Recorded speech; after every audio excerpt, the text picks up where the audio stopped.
In today's video, we're going to talk about the old Cheesegrater Mac Pro and why, for a lot of people, it's still the best option out there. So at WWDC in 2019, Apple unveiled what is by far and away the most powerful Mac Pro they have ever made. We're talking 28 cores, 4 GPUs, 1.5 terabytes of RAM. This thing is an absolute screamer. It's a screamer. But the $6,000 starting price has been very polarizing. On the surface, the base configuration, which comes with an 8-core Xeon, 32 gigs of RAM, mid-tier 580X graphics, and 256 gigabytes of solid-state storage, does not look very good. In fact, from the average consumer's point of view, it looks like pretty abysmal value. But here's the thing. The whole point of this Mac Pro is crazy amounts of performance and also expandability. So that base model is not really meant for someone who's gonna go buy a computer, put it on their desk, and never touch it. That's not what that's for. That is a base system, which is meant to be expanded upon. The target audience for this Mac Pro is not the type of audience who's just gonna buy it and leave it alone. They're gonna upgrade, whether that be down the line or directly from Apple. The word Pro has kind of trickled down the market and down different lineups lately, but this Mac Pro is truly a Pro Mac. However, the fact still remains that that $6,000 starting price is a high cost of entry to this new architecture and design. It leaves a large chunk of people stuck in limbo. People who want an expandable Mac that they can upgrade down the road when they can afford to, but that want something they can afford now. If only there was an upgradable Mac that was also really affordable. Well, too bad that doesn't exist. Oh wait, it totally does exist. It's the old Mac Pro. No, not that one. Today we're gonna celebrate the great, the glorious 5,1 Mac Pro. So I bought one and we're gonna take a look at it. Let's get started. Cue the star wipe. That's a big boy. All right, let's unbox the 2010 Mac Pro. Here we go. Oh man, packing peanuts, really? Dear future Luke who has to clean up all these packing peanuts, I'm sorry.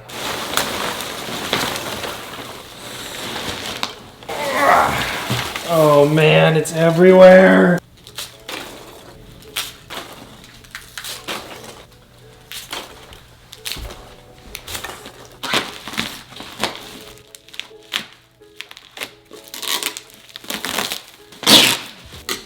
I hope I never have to sell this thing because I don't want to do all of that in reverse.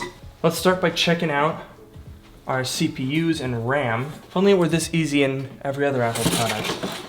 Okay, so each of these are 8 gigabyte DIMMs, and there are 8 of them, so that gives us 64 gigabytes of RAM. Oh, you'll love to see it. Honestly, the inside of this thing looks pretty clean. It's not too dusty. Let's take a look at the hard drives. So, oh, we've got 4 out of 4 hard drive bays occupied right now. What do we have in this one? This is a Dell hard drive. Looks like it's 1 terabyte. Then we have another Dell. This one's a 2 terabyte. And we have a Western Digital 2 terabyte. And then finally here we have a Western Digital 4 terabyte. Ooh, that's a lot of hard drives and a lot of storage. Ooh, wait. And then it looks like we have our default Radeon 5770 graphics. So, I'm pretty pleased with the first impressions of this Mac Pro, considering that I paid $578.50 or so with shipping to get this thing to me. And it has 64 gigabytes of RAM and 9 terabytes of hard drives. And with that, we'll go back to the regular video. The Mac Pro that I bought is a mid-2010 5,1 with the dual processor configuration. Out of the box, we're running dual Intel Xeon E5620s at 2.4 GHz for a total of 8 cores and 16 threads, along with 64 gigabytes of 1066 MHz registered DDR3 ECC RAM, 9 terabytes of assorted mechanical hard drives, and the default Radeon HD 5770 graphics with a gigabyte of VRAM. The grand total for this machine as it was $578.80. However, after testing the hard drives with Drive DX, I discovered that the Dell 2TB drive was failing badly, and the seller gave me $50 back, so it cost me a total of $528.80. So what kind of performance can we expect for a little over $500? Well, in Geekbench, this guy boasts 12,161 multi-core, while in Cinebench we saw a respectable 1,627. Moving over to graphics tests, we get 10,478 in Geekbench Compute, and about 200 in Unigine Heaven on the Extreme preset. The graphics are frankly abysmal, but as I always say, I'm not too worried about it, guys. Why? Well, there's only one word that matters. What really makes the old 5,1 Mac Pro so great is that even though I just showed you a bunch of benchmarks and told you the specs, none of that matters. As there is right now, there's really nothing exceptional about this machine. It's a 9-year-old tower with some power-hungry but not particularly powerful CPUs, a crappy old graphics card, and some mechanical hard drives. Nothing here indicates this machine is anything but meh. But that's exactly where this Mac Pro shines. Nearly every single component in this computer can and will be upgraded. This video is going to be a jumping off point as I take this Mac Pro and explore the absolute limits of what it has to offer. My goal with this project is to push this hardware as far as it will go.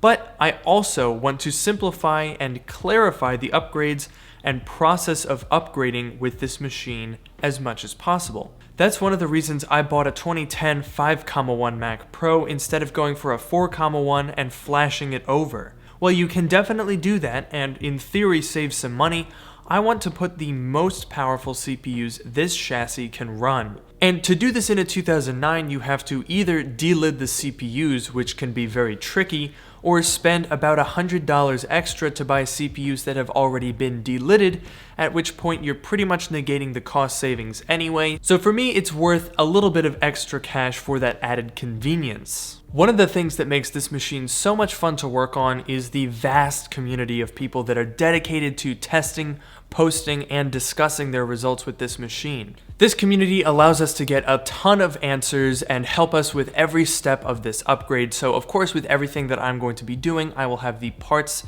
and the tutorials that I used as well as any other relevant resources.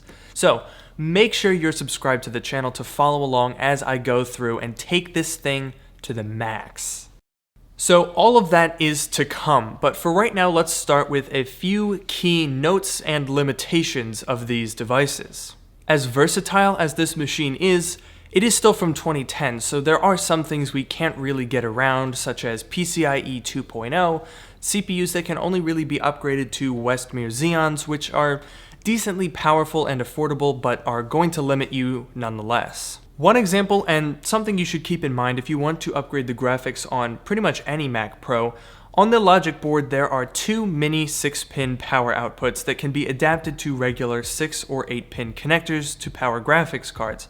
However, if you plan on using a powerful card, you probably shouldn't use these, as they can each output 75 watts, which when combined with the PCIe slot makes 225. If your GPU draws more than that, it could damage the logic board, so you'll need to do what I've done and install the so-called Pixelas mod. Basically, we wire in a new PCIe power directly to the power supply. It really isn't terribly difficult. In fact, while you're in here, you can go ahead and add 2 more 3.5-inch drives for a total of 6 hard drives. I'll have the tutorial that I used that has links to all of the parts that you'll need linked down in the description below, and once we do this, the 980 watt power supply in the Mac Pro is more than enough to help power lots of expansion and powerful upgrades. In fact, what's really incredible about this machine is that in order to get it this disassembled, only took 8 screws. Just as a first step, let's install this Radeon R9 290X that I've had for quite some time now, almost 5 years. With this card, which is metal supported and works right out of the box, we get much better graphics performance than the old 5770. This card can be had for only about $100 and offers very decent performance for the money. This is just a taste of everything that we can do with this Mac Pro and how I'm going to make it into the best Mac Pro in the world. So make sure you're subscribed so that you can catch all of the updates and see how this thing turns out. One other important thing regarding this project, as I mentioned earlier, I'm going to be pushing this thing as far as it can go, but that's not necessarily the most cost-effective route. So what I'm going to do is, along the way, as I'm performing these upgrades, I'm going to give you guys some tips for some perhaps more value-driven upgrades that you can do that won't really sacrifice too much in terms of performance, but will definitely save you some money along the way. I, for one, am really excited about this project, and I hope you all are too. So as usual, make sure to like, comment, subscribe. Don't forget to follow me on Twitter at Miani, and as usual, I will see you all in the next video.